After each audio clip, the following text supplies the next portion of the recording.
Hello সবাইকে, আমি Anika. Welcome to my YouTube channel. নতুন আরেকটি ব্লগে আপনাদের সবাইকে স্বাগত। আশা করছি আমার এই ছোট্ট ব্লগটি আপনাদের সবার খুব ভালো লাগবে। তো চলেন শুরু করি আজকের ব্লগটি। হ্যাঁ, আজকের ব্লগটি শুরু করেছিলাম মিষ্টি একটি রোদ দিয়ে। এরপরে চলে গেলাম আমার বাবুর রুমটা গোছাতে। যদিও আমার বাবু মোটেও ওই রুমে ঘুমায় না, কিন্তু তার খুবই পছন্দ যে যদি বলি অর্জুন এটা তোমার রুম। তো সেই কথা মতো সেদিন ওই ঘরের সবকিছু ডিপ ক্লিন করেছি। একদম ফার্নিচার থেকে শুরু করে বিছানার চাদর থেকে শুরু করে সবকিছু। সেদিন আমার অনেক কাজ করেছি। চলেন ভিডিওটি দেখতে থাকি, আর সাথে সাথে আমি ভয়েস ওভারটা দিতে থাকি। তারপরে বাবুর পড়ার টেবিলটা গুছিয়ে নিলাম। আপনারা হয়তো সবাই মাঝে হয়তো কেউ মনে করতে পারেন যে ফুলগুলো কেন ইউজ করি। আসলে এখানে আমার বাবুর পড়ার টেবিলে অলওয়েজ আমাদের ৩ জনের একটা ফটো থাকে। তো আমি হঠাৎ করে আরকি যখন এডিট করছিলাম তখন দেখলাম। আর প্রায় সময় আমার হাতটা দেখা যায়। তো এইজন্য প্লিজ সবাই ক্ষমার দৃষ্টিতে দেখবেন। আসলে অনেকে এখন বলতে পারেন যে দেখাবেন না তাহলে ভিডিও করেন কি কেন? আসলে ভিডিওটা না শখের বশে করি।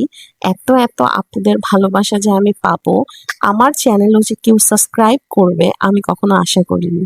আসলে সেই আপুদের ছোট ভালোবাসায়, তারপর যারা আমাকে এখন পর্যন্ত সাবস্ক্রাইব করেছেন, তাদের সবার ভালোবাসায় না মনে চায় একটু ভিডিও করি। এরপরে আপনাদের সবাইকে অসংখ্য ধন্যবাদ আমার এতগুলো কথা শোনার জন্য। তারপর চলে আসলাম রান্না করতে। তো এত কাজ করেছি, তো রান্না করার তো একেবারে ইচ্ছে ছিল না। তো দুপুরে ভাবলাম রান্না করে রাতে আর করব না। তো দুপুরে ভাত রান্না করে নিলাম। সেই আমার স্পেশাল ফ্রাইড রাইস। মানে কি আর বলবো। যাই হোক, একটু ফ্রাইড রাইসের মসলা দিয়ে ভাতগুলো ভেজে নিলাম। সাথে ২ টা ডিম এড করেছিলাম। আর কিছু না। এই তারপরে খেয়ে নিলাম। সন্ধ্যায় আবার আমার বাবু বলছিল চল আজকে ইফতারি খাবো। বললাম ঠিক আছে, কি খাবে? তো এখানে ছিল ডিম চপ, হালিম, আর ছিল স্পেশাল নান। আমাদের ওয়ান স্টারের হালিমটা খুব মজা। বললাম না যে মানে পুরান ঢাকার না প্রত্যেকটা খাবারই খুবই মজা। যাই হোক, সেগুলো একটু খেয়ে নিলাম বাবু আমি মিলে। কিন্তু এখানে যতটুকু এতটা হালিম আমাদের ২ জনের পক্ষে শেষ করা সম্ভব হচ্ছিল না। তো আগেই উচিত ছিল আমাদের একটু আলাদা করে নেওয়ার, কিন্তু সেটা না করে কি করলাম ভেবেছি খেতে পারবো, কিন্তু না। এরপরে ওর বাবাকে ফোন দিলাম যে আমি তো রান্না করিনি। সে বলছে তো তাহলে আজকে কি খাবে? আজকে না আমার খুব চিকেন খিচুড়ি খেতে ইচ্ছে করছিল। কিন্তু আসলে খেতে ইচ্ছে করলে কি হবে? ভাগ্যে আছে অন্য কিছু। কেন বললাম এই কথাটি? চলেন দেখি। এখানে ছিল ৩ টা চিকেন খিচুড়ির অর্ডার। কিন্তু হয়তো কোনো কারণে রেস্টুরেন্ট থেকে হয়তো ভুল পার্সেল আমাদের দিয়ে দিয়েছে।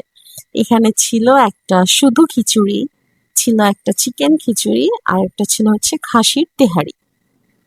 তো আমার হাসব্যান্ড তো খুলে বলতেছে অবাক, এই বাবা এটা কি? তো অর্জুন খেলো আজকে চিকেন, ও সাথে ছিল আমার মোচক, যেটা আমার মোস্ট ফেভারিট, আমি খুব পছন্দ করি। এরপরে খাবারগুলো ঠেলে নিলাম।